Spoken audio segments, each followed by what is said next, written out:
Do we want to get into the stigma now? It's toxic to mental health. Yes. Right?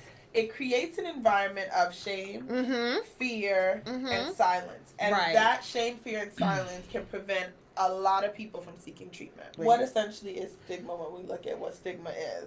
Well, you think about The way something. you think about it. I think it's, coming from a negative standpoint. It's Right. the way you think of something. Right. Yes. And the way you feel. Someone else. Yes. What views do you have in a negative way about mental health, mental illness, and a mental condition? I have just a few facts about stigma by race. So Asian Americans, least likely to have a history of being diagnosed, despite the fact that 57% who took a screening scored moderately to severely depressed. Wow. For African Americans, they're more likely to talk to a mental health professional or PCP following a screening.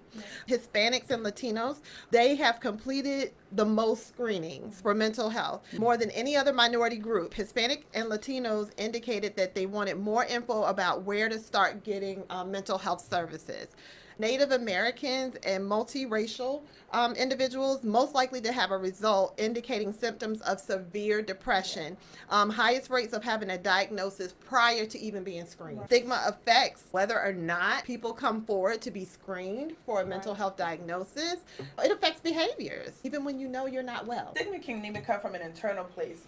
It's like almost like a confusing feeling bad with being bad. If I'm talking about my family, if I'm doing all these things, I'm being bad. But essentially you're feeling bad. So now you're confusing that because of generationally what you were taught. Right. Don't speak about this, don't do that. Pray, bring it to the altar, so now if I don't just go to church about it and I'm going to someone else outside the church, now I'm a bad person. And my faith is weakened. Right. Because I did not have enough faith to trust that God was going to take me through. It really comes down to entrusting that there are individuals who've been placed with gifts and levels of talent and education combined who are in place for a reason. You can pray about it and you can talk about it confidentially in the right environment with the right people. If you never experience something, you yourself cannot attest to whether or not it was good for you or it was bad for you. You expose yourself to different foods, different places, different things.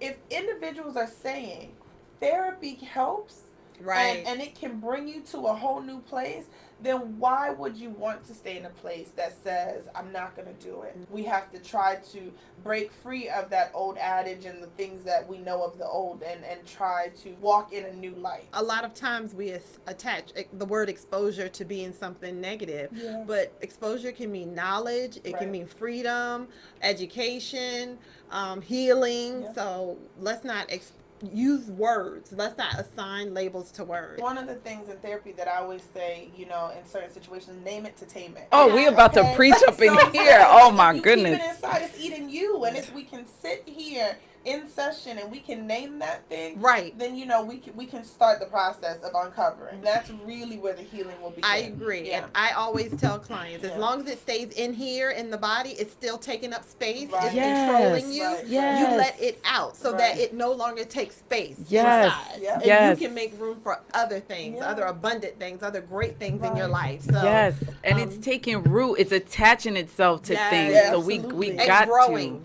It's a beautiful process. I mean, a lot of times when we talk about things, it is therapeutic. And if we want to interject the things that we've learned that have been good, healthy things, let's talk about when, some of us have had experiences when we commune at the table, right? And we bring food and we sit and we partake and we talk. We have conversation. And some of those can be some of the happiest moments and, the freeing moments. Now, sometimes they're not. But the piece that I want to pull from that is when you sit down and you have a conversation with somebody, it can be so, weightlifting. Nikki said some people are scared that they will be called crazy. Let's talk about that. The one comment I was going to say before you started talking is that everyone is dealing with something. So when people walk around here like they got it all together and that they all whatever. One. Be careful. Oftentimes, as with everything and anything else, we don't need to take on the descriptions and the attributes that others want to impose upon us. Exactly. We don't want to prohibit ourselves from healing and growth simply because someone else might deem us whatever the word is. Right. Again, that is stigma, and that is something that we fight hard to change in in the way that our culture sees mental health and mental health services, mental illness, whatever it may be, because often the word crazy is attached to it. I mean, it's negative. It's very negative in all forms. Right. I always say therapy is for everyone. Therapy helps you whether you're dealing with stress from work, stress from family, stress from depression, whatever you're dealing with. There is, a myriad of levels that you can benefit from being in therapy. And your mental health diagnosis doesn't define who you are as a person. That leads us to our next topic, resources. We mentioned financials is one of the barriers to mental health services, right? So Open Path Collective is a website that brings you care at affordable rates. Right. If you have insurance, start by calling the member services number that's on the back of your insurance card and just asking them for therapists and providers in your network. From there, you can talk about what your benefits are and your co-pays are. If you have the insurance and you just need to look for a therapist that would suit your needs, you can go to psychologytoday.com. And there's a list of therapists there, assigned by zip code or by area. The other one is goodtherapy.org, I believe. Same premise is that there are a list of therapists that you can go in and you can read their bios and what they specialize in, if they take insurance, based on where you live. Philippians 4:8, it says, "Finally, brothers and sisters, whatever is true, whatever is noble, whatever is right, whatever is pure, whatever is lovely, whatever is admirable, if anything is excellent or praiseworthy, think about such things." And again, that was Philippians 4:8.